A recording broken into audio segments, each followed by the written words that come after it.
कभी सोचा है कि जंगल का राजा मतलब शेर अपना ज्यादातर वक्त सोते हुए क्यों बिताता है? अच्छा, आज हम जानवरों के खाने पीने और उनकी ताकत के बीच एक बहुत ही दिलचस्प रिश्ते को समझने की कोशिश करेंगे और जानेंगे कि असल में शक्ति या पावर का मतलब क्या होता है। देखिए, प्रकृति का एक बहुत सीधा सा नियम है। आप जैसा खाते हैं वैसे ही बन जाते हैं। और ये बात सिर्फ हम इंसानों पर ही नहीं बल्कि जानवरों पर भी बिल्कुल सटीक बैठती है। उनका भोजन ही उनके स्वभाव को तय करता है। जानवरों की दुनिया में खाने की ये आदतें उन्हें दो बिल्कुल अलग अलग रास्तों पर ले जाती हैं। एक रास्ता है शिकारियों का जो आक्रामक होता है और दूसरा रास्ता है घास फूस खाने वालों का जो शांत और स्थिर होता है। तो चलिए, सबसे पहले मांसाहारी जानवरों यानी शिकारियों की दुनिया में चलते हैं। हम अक्सर इन्हें ही ताकत और क्रूरता का प्रतीक मानते हैं, लेकिन क्या इनकी शक्ति वैसी ही है जैसी हमें दूर से दिखती है?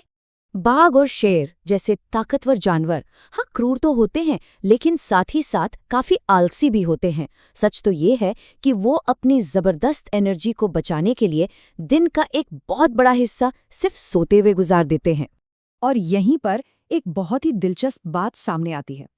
देखिए, उनके पास एक पल में शिकार को चीर फाड़ देने की ताकत तो होती है, लेकिन अगर बात लगातार मेहनत करने की हो तो वो क्षमता उनमें नहीं होती।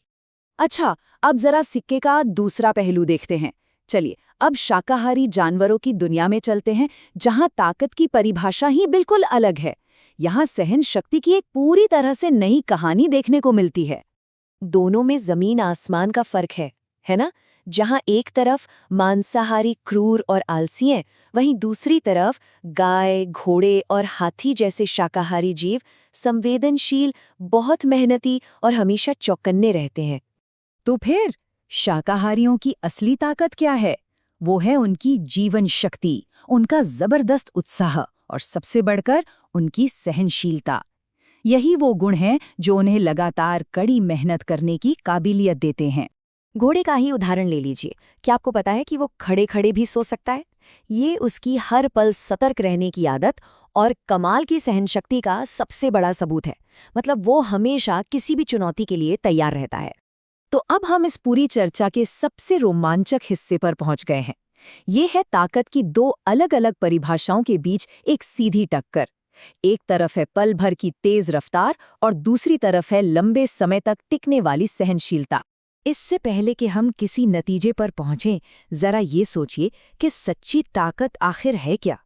क्या वो एक पल की चमक है या फिर लंबे समय तक टिकने वाली ऊर्जा?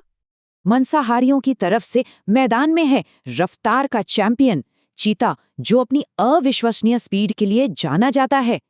120 किलोमीटर प्रति घंटा। जरा सोच कर देखिए, ये रफ्तार कितनी ज्यादा है। इसे पकड़ पाना तो लगभग नामुमकिन है। ये ताकत का एक जबरदस्त प्रदर्शन है, इसमें कोई शक नहीं। लेकिन रुकिए, कहानी यहीं खत्म नहीं होती। इस जबरदस्त ताकत के पीछे एक बहुत बड़ी शर्त छुपी है जो सब कुछ बदल कर रख देती है। चीता अपनी इस टॉप स्पीड को सिर्फ 5 से 6 मिनट तक ही बनाए रख सकता है। बस उसके बाद उसे रुकना ही पड़ता है। ये एक छोटी तेज दौड़ है, कोई मैराथन नहीं। और यहीं पर शाकाहारी जानवर बाजी मार ले जाते हैं। एक घोड़ा या हिरण शायद चीते जितनी तेजी से न भाग पाएं, लेकिन वो घंटों तक लगातार दौड़ सकते हैं। उनकी असली ताकत रफ्तार नहीं बल्कि सहन शक्ति है। तो इस सब का मतलब क्या निकलता है? चलिए इस पूरी तुलना के सबसे जरूरी सबक को समझते हैं, जिसे हम अश्वशक्ति का रहस्य कह सकते हैं। देखिए, इसका सबसे बड़ा सबूत तो हमारी अपनी भाषा में ही है। जब हम किसी भी इंजन की ताकत को मापते हैं तो हम उसे हॉर्स पावर यानी अश्वशक्ति कहते हैं, चीता पावर कभी नहीं कहते। ऐसा इसलिए है क्योंकि असल जिंदगी में हम उस टिकाऊ और उपयोगी ताकत को महत्व देते हैं जिसका प्रतीक घोड़ा है, ना कि उस ताकत को जो बस कुछ ही पलों में खत्म हो जाए। तो आखिर में ये सवाल हमारे सामने है, प्रकृति हमें असली ताकत के बारे में क्या सिखाती है? क्या वो एक पल में चमक कर बुझ जाने वाली चिंगारी है, या फिर वो स्थायी जीवन शक्ति है जो लंबे समय तक हमारा साथ देती है?